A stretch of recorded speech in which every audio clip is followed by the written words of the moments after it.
नमस्कार दोस्तों, स्वागत है आप लोगों का आपके अपने YouTube चैनल हिंदी साहित्य वाला पे।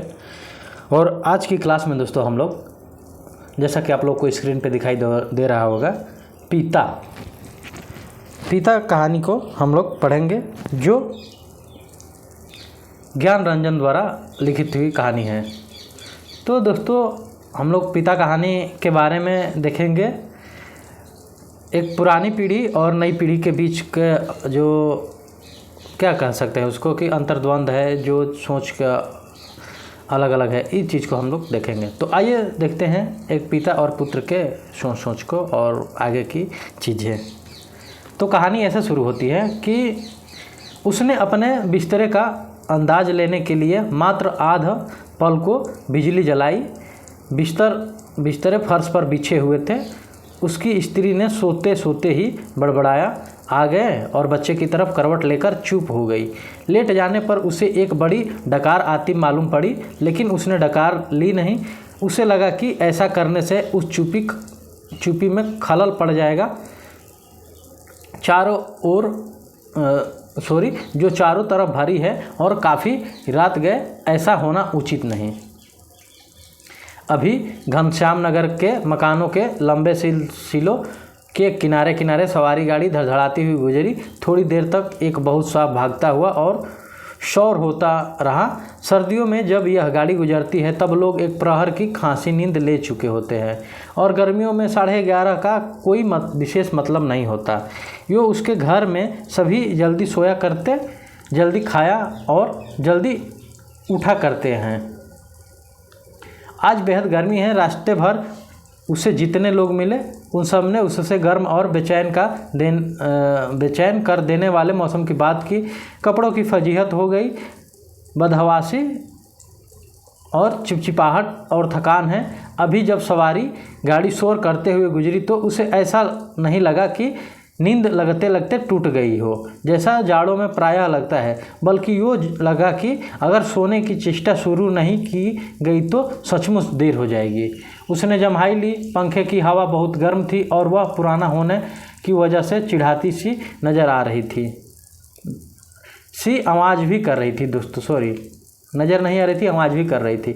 उसको लगा दूसरे कमरों में भी लोग शायद उसकी तरह जम्हाइयाँ ले रहे होंगे, लेकिन दूसरे कमरों में के पंखे पुराने नहीं हैं। उसने सोचा बंद करके अन्य कमरों की आहट लेनी चाहिए। उससे कोई बहुत मासूम सी ध्वनि भी 1-1.5 मिनट तक सुनाई दी, जो सन्नाटे में काफ़ी तेज होकर आ सकती है। कहानी आगे बढ़ती है। तभी पिता की चारपाई बाहर चरमराई। वह किसी आहट से उठे होंगे। उन्होंने डांटकर उस बिल्ली का रोना चुप कराया जो शुरू हो गया था। बिल्ली थोड़ी देर चुप रहकर फिर रोने लगी। अब पिता ने डंडे को गज पर कई बार पटका और उस दिशा की तरफ खदेड़ने वाले ढंग से दौड़े जिधर से रोना आ रहा था और हट हट चिल्लाए। जब वह घूम फिर लौट रहा था तो पिता अपना बिस्तर बाहर लगा कर बैठे थे। कनखनी से उसने उन्हें अपनी गंजी से पीठ का पसीना रगड़ते हुए देखा और बचता हुआ वह घर के अंदर दाखिल हो गया। उसे लगा कि पिता को गर्मी की वजह से नींद नहीं आ रही, लेकिन उसे इस स्थिति से रोष हुआ। सब लोग पिता से अंदर पंखे के नीचे सोने के लिए कहा करते हैं, पर वह जरा भी नहीं सुनते। हमें क्या भोगे कष्ट, लड़का बोल रहा है दोस्तों। फिर कुछ देर पड़े रहने के बाद वह उठा और उसने उत्सुकतावश खिड़की से झांका। सड़क की बत्ती छाती पर है। गर्मियों में यह बेहद अखर जाता है। पिता ने कई बार करवटें बदली, फिर शायद चैन की उम्मीद में पाटी पर बैठ पंखा झलने लगे। पंखे की डंडी ने पीठ का वह हिस्सा खुजाते हैं जहां हाथ की उंगलियों दिक्कत में पहुंचती है। आकाश और दरख्तों की तरफ देखते हैं। रिलीफ पाने की किसी बहुत हल्की उम्मीद से शिकायत उगलते हैं। बड़ी भयंकर गर्मी है, एक पता नहीं भी डोलता। उनका यह वाक्य जो नितांत व्यर्थ है, अभी अभी बीते क्षण में डूब गया। गर्मी बरकरार है और रहेगी। क्योंकि यह जाड़े बरसात का मौसम नहीं।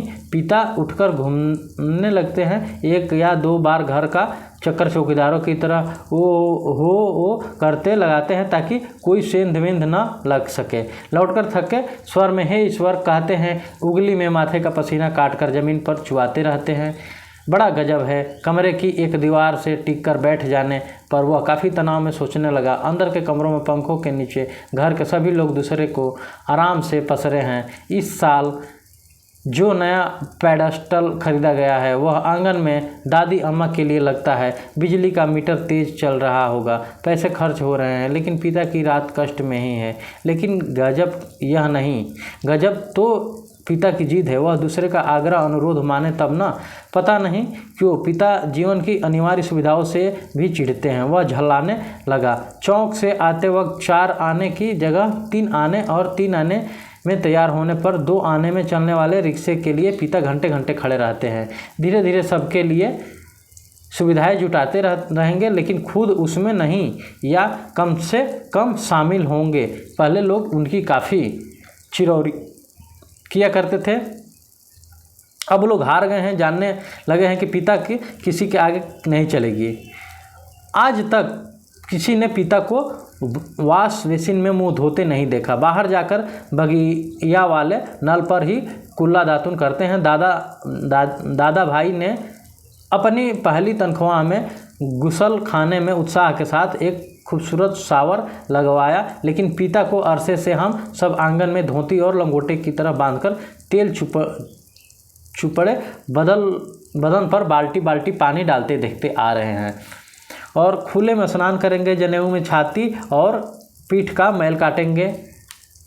आगे है, शुरू में दादा भाई ने सोचा पिता उसके द्वारा शावर लगवाने में बहुत खुश होंगे और उन्हें नई चीज़ का उत्साह होगा। पिता ने जब कोई उत्साह प्रकट नहीं किया तो दादा भाई मन ही मन काफ़ी निराश हो गए। 1-2 बार उन्होंने हिम्मत करके कहा कि आप अंदर आराम से क्यों नहीं नहाते, तब भी पिता आसानी से उसे टाल गए। लड़कों द्वारा बाजार से लाई गई बिस्किटें, महंगे फल, पिता कुछ भी नहीं लेते। कभी लेते भी तो बहुत नाक भौं सिकुड़कर उसके बेस्वाद होने की बात पर शुरू में ही जोर देते हुए अपनी अमावट, गजक और दाल रोटी के अलावा दूसरों द्वारा लाई चीज़ों की श्रेष्ठता से वह कभी प्रभावित नहीं होते। वह अपना हाथ पाँव जानते हैं, अपना अर्जन, और उसी में उसे संतोष है। वे पुत्र जो पिता के लिए कुल्लू का सेव मंगाने और दिल्ली एपोरियम से बढ़िया धोतियों मंगाकर उन्हें पहनाने का उत्सव रखते हैं, अब तेज़ी से पिता विरोधी होते जा रहे हैं। सुखी बच्चे भी अब गाहे बगाहे मुंह खोलते और क्रोध उगल देते हैं। लद बाहर आम के 2 शिकड़ों के लगभग एक साथ गिरने की आवाज़ आई। वह जानता है पिता आवाज़ से स्थान साधने की कोशिश करेंगे। टटोलते अंधेरे में आम खोजते और खाली गमले में इकट्ठा करते जाएंगे। शायद ही रात में 1-2 आम उसके चूक जाते, ढूंढने पर नहीं मिले, जिनको सुबह पा जाने के संबंध में उन्हें रात भर संदेह होता रहेगा। दीवार से काफ़ी देर एक ही तरह टिके रहने से उसकी पीठ दूरने लगी थी। नीचे रीढ़ के कमर वाले हिस्से में रक्त की चेतना बहुत कम हो गई। उसने मुद्रा बाहर पिता ने फाटक खोलकर सड़क पर लड़कते चिचियाते कुत्तों का हड़काया। उसे यहाँ बहुत चीज़ हुई, कई बार कहा मोहल्ले में हम लोगों का सम्मान है, 4 भले लोग आया जाया करते, आपको अंदर सोना, ढंग के कपड़े पहनने चाहिए और चौकीदारों की तरह को पहरा देना। बहुत ही भद्दा लगता है, लेकिन पिता की अड़ में कभी कोई झोल नहीं आता। उल्टा सीधा पता नहीं कहाँ किस दर्जी से कुर्ता कमीज सिलवा लेते हैं। टेढ़ी जेब सदरी के बटन ऊपर नीचे लगा। सभा सोसाइटी में चले जाएंगे, घर भर को बुरा लगता है। लोगों के बोलने पर पिता कह देते हैं, आप लोग जाइए ना भाई, काफ़ी हाउस में बैठिए, झूठी रहते हैं, वैनिटी के लिए बेरा तो टिप दीजिए। रहमान के यहाँ 1.5 रुपया वाला बाल कटाइए, मुझे क्यों घसीटते हैं। लोगों का बोलना चुटकी भर में धरा रह जाता है। पिता वैसे तो चुप, लेकिन जब बात बहस में उन्हें खींचा जाता है तो काफ़ी करारी और हिंसात्मक बात कह जाते हैं। उल्टे उन्हें घिरने वाले हम भाई बहन अपराधी बन जाते हैं। कमरे से पहले एक भाई खिसकेगा, फिर दूसरा, फिर बहन और फिर तीसरा। चुपचाप सब खींचे हारे खींच सकते रहेंगे। अंदर फिर माँ जाएगी और पिता विजयी पिता कमरे में गीता पढ़ने लगेंगे या झोला लेकर बाजार सौदा लेने चले जाएंगे।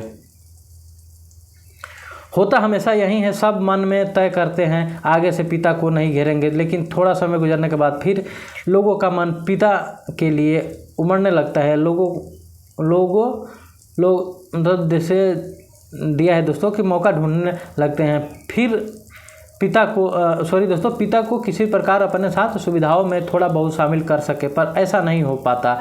वह सोचने लगता, भूखे के सामने खाते समय होने वाली व्यथा सरीखी किसी स्थिति में हम रहा करते हैं। यद्यपि अपना खाना हम कभी स्थगित नहीं करते, फिर भी पिता असंतृप्ति के कारण व्याकुल और अधीर होते हैं ही।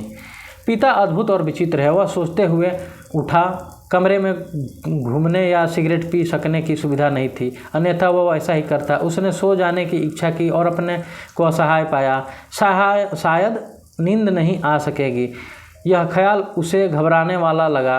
पिता अद्भुत और विचित्र हैं, यह बात वह भूल नहीं रहा था। पिछले जाड़ों में वह अपने लोगों को कुचलकर बेमुश्किल एक कोट को बेहतरीन कपड़ा पिता के लिए लाया। पहले तो वह उसे लेने को तैयार नहीं हुए, लेकिन माँ के काफ़ी घुड़कने फुड़कने से राजी हो गए और उसी खुलदाबाद की लपट दर्जी के यहाँ सिलाने चल दिए। सुधीर ने कहा, कपड़ा कीमती है, चलिए एक अच्छी जगह से आपका नाप दिलवा दूँ। वह ठीक सिएगा, मेरी परिचित के भी है। इस बात पर पिता ने काफ़ी हिराकत उगली। वह चिढ़ उठे, मैं सबको जानता हूँ, वहीं म्युनिसिपल मार्केट के छोटे छोटे दर्जियों से काम कराते और अपना लेबल लगा लेते हैं। साहब लोग मैंने कलकत्ते में हाल एंडरसन के सीले कोट पहने हैं अपने ज़माने में, जिनके, और कहानी आगे बढ़ती है, जिनके यहाँ अच्छे खासे यूरोपियन लोग कपड़े सिलवाते थे। ये फैशन जिसके आगे आप लोग चक्कर लगाया करते हैं, उसके आगे पाँव की धूल है। मुझे व्यर्थ पैसा नहीं खर्च करना है। कितना परस्पर विरोधी तर्क किया पिता ने। ऐसा वह अपनी जिद को सर्वोपरि रखने के लिए किया करते हैं। फिर सुधीर ने भी कपड़ा छोड़ दिया। जहाँ चाहिए सिलवाइए या भाड़ में झोंकाइए, हमें क्या। वह धीमे धीमे बुदबुदाया। ऐ पिता बाहर अकबकाकर उठ पड़े। शायद थोड़ी देर पहले जो आम बगीचे में गिरा था उसकी आवाज़ जैसे अब सुनाई पड़ी। वह खिड़की के बाहर देखने लगा। किंचित टीका सा पीठ के पसीने में बनियान चिपक गई थी। बेहद घुटती हुई गर्मी, मन उसका सथा जाता था। बीड़ी पड़ी आराम से सो रही थी। इसे कुछ पता नहीं, शायद पिता की खाट खाली थी। वह गिरा आम टटोलने के लिए बगिया में घुसे होंगे। पिता कितने विचित्र है। लंबे समय से वह केवल 2 ही ग्रंथ पढ़ते आ रहे हैं, यंत्रवत और नियमवत, रामायण और गीता। लंबे 35 वर्षों तक अखंड केवल रामायण और गीता। उसके पहले युवा काल में जो कुछ जितना कुछ पढ़ा हो, उन्होंने उसे कभी भयावह, कभी सम्मानजनक और कभी झूठ लगता। यह देख सोचकर कि कोई व्यक्ति केवल 2 पुस्तकों में ज़िंदगी के 35 वर्ष काट सकता है और कैसे काट लेता है। तभी उसका बच्चा कुनमुना रोने लगा। उसने तपाक से खिड़की खोली और उसे बिस्तर पर झूठमुठ सो गया। ऐसा ना हो कि देवा बच्चे के रोने से उठ पड़े और उसे संदिग्ध अवस्था में देख बहुत से बेकार प्रश्नों का हलकान करना शुरू कर दे। देवा बच्चे के मुंह में स्तनदेह पहले ही से ही बेखबर हो गई। वह खुद बिस्तरे पर सोता मालूम पड़कर भी जागता रहा। स्तन चूसने की चपचप आवाज़ आती और थोड़ी देर बाद बंद हो जाती। बच्चा जब दूध पी रहा है दोस्तों तो वहाँ आ रही है। उसने तय किया कि वह देवा के बारे में भी कुछ सोचे अथवा उसके शरीर को छूता रहे। उसने देवा के कूल्हे पर हाथ रख दिया, लेकिन उसे तनिक भी उत्तेजना अपने अंदर महसूस नहीं हुई। उसने थोड़ी देर उत्तेजना की प्रतीक्षा की। अपनी इस हरकत से ऊब होने लगी और मन भी लांछित करने लगा। बाहर पिता सो या जाग रहे, जैसा भी हो, वह बड़े ज़बरदस्त हैं। इस समय बाहर रहकर बाहरी होते जा रहे हैं। अंदर के अंदरूनी हिस्सों में लोग आराम से या कम आराम से किसी तरह सो तो गए हैं। वह विषादग्रस्त हुआ और लगा, हमारे समाज में बड़े बूढ़े लोग जैसे बहू बेटियों के निजी जीवन को स्वच्छंद रहने दे।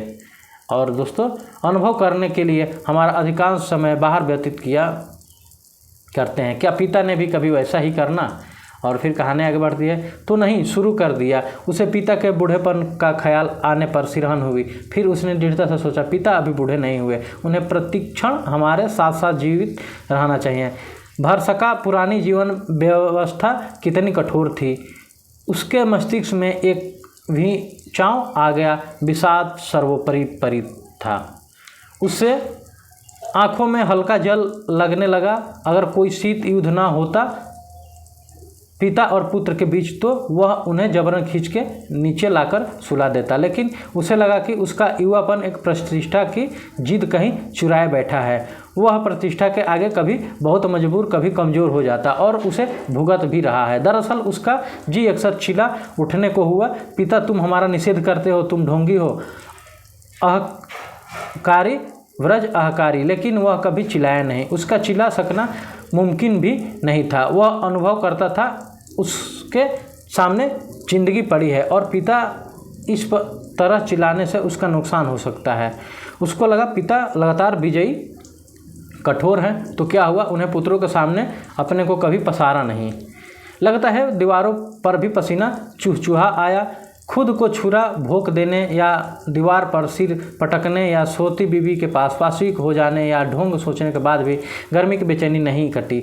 उसने ईश्वर को बुदबुदाया चाहा, लेकिन वैसा नहीं किया। केवल हल्के हल्के हाथ के पंजों से सिर के बालों को दबोच कर वह रह गया। मौसम की गर्मी से कहीं अधिक प्रबल पिता है। उसके सामने एक घटना मजबूती से टक गई। उसने घटना को मन में दोहराया। वायु सेना में नौकरी करने वाला उसका कप्तान भाई बहन के यूनिवर्सिटी के खर्चे के लिए 10 वर्ष तक 50 रुपये महीना भेजता रहा। एक बार अकस्मात कप्तान भाई होली अवकाश मनाने घर आया। पिता ने उसके हाथ में उसके नाम की 1200 रुपयों वाली एक पासबुक थमा दी। सबको यह बड़ा आकस्मिक लगा। कप्तान भाई को हैरत हुई और हल्की खुशी भी कि एकाएक काफ़ी रुपये मिल गए। लेकिन इस बात से उसे दुख और पराजय भान भी। उसने अपने को छोटा महसूस किया। 2 वर्ष तक बहन के लिए उसने थोड़ा बहुत हुआ, वह सब एक पल में घटकर नगण्य हो गया। फिर भी वह अनुभव कर रहा था, कप्तान भाई ज़्यादा सोचते नहीं, खिलाड़ी तबीयत के हैं, यान की तरह चुटकी में धरती छोड़ देते हैं। कितने मस्त हैं कप्तान भाई। और कहानी फिर आगे बढ़ती है दोस्तों। उन्हें लगा पिता एक बुलंद भीमकाय दरवाजे की तरह खड़े हैं, जिससे टकरा कर हम सब निहायत पिद्दी और दयनीय होते जा रहे हैं। इस घटना को याद करके और पिता के प्रति खीन हो जाने पर भी उसने वह किसी से पिता को अंदर आकर सो रहने के लिए आग्रहपूर्वक कहे, लेकिन वह ऐसा नहीं कर सका। वह असंतोष और सहानुभूति दोनों के बीच असंतुलित भटकता रहा। न लोको शेड से उठती इंजनों की शटिंग ध्वनि, न क्रांकिट की ग्रैड ट्रक पर से होकर आती धूमनगंज की और इक्के दुक्के लौटते इको के घोड़ों की टापे, न झगड़ते कुत्तों की भांक। बस कहीं उल्लू एक वजन और विभत्सता में बोल रहा है। रात्रि में शहर का आभास कुछ पलों के लिए मर सा गया। उसको उम्मीद हुई कि किसी भी समय दूर या पास का कोई आवाज़ अकस्मात उठ आएगी, घड़ी टनटना जाएगी या किसी दौड़ती हुई ट्रक का तेज लंबा हॉर्न बज उठेगा और शहर का मरा हुआ अभ्यास पुनः जीवित हो जाएगा। पूरा शहर कभी नहीं सोता या मरता। बहुत से लोग सोते हुए जान पड़ने वाले संक्षिप्त ध्वनियों के साथ साथ या लगभग ध्वनिहीनता के भी जगे होते हैं। रात काफ़ी बीत चुकी है और इस समय वह सब सिवाय सोने के कितने निरर्थक है। शायद पिता आध गए हैं। आंध मतलब दोस्तों नींद आ रही है उनको। करवट बदलने से उत्पन्न होने वाली खाट की चरमराहट, आम टटोलते समय सूखी अधसूखी पत्तियों के कुचलने की आवाज़, लाठी की पटक, भकान के फेरे वक्त खांस खसार कुत्ते बिल्लियों को हड़काना, कुछ सुन नहीं पड़ रहा है। इस विचार से पिता सो गए होंगे। उसे परम शांति मिली और लगा कि वह भी सो सकेगा। शीघ्र नींद के लिए उसने टकटकी बांध पंखे की तरफ देखना शुरू किया। गर्म हवा के बावजूद दिन भर व्यर्थ थकान और सोच विचार से पस्त हो जाने की वजह से वह नींद में चित गया।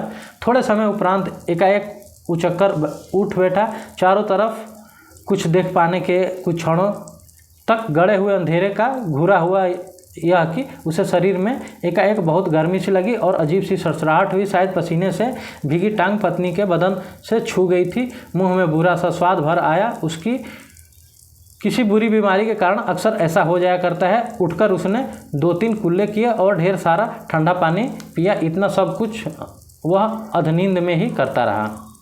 आंगन से पानी पीकर लौटते समय उसने इत्मीनान के लिए खिड़की के बाहर देखा। अब नींद जो थोड़ी बहुत थी काफूर हो गई थी। पिता सो नहीं गए अथवा सोकर पुनः जगे कुछ हुए हैं, पता नहीं। अभी भी उन्होंने हे राम तू ही सहारा कहकर जम्हाई ली। ऐसा उन्होंने कोई दबकर नहीं किया। रात के लिहाज से काफ़ी शोर उठाते कहाँ हैं। शायद उन्हें इत्मीनान है कि घर में सभी लोग निश्चित रूप से सो रहे हैं।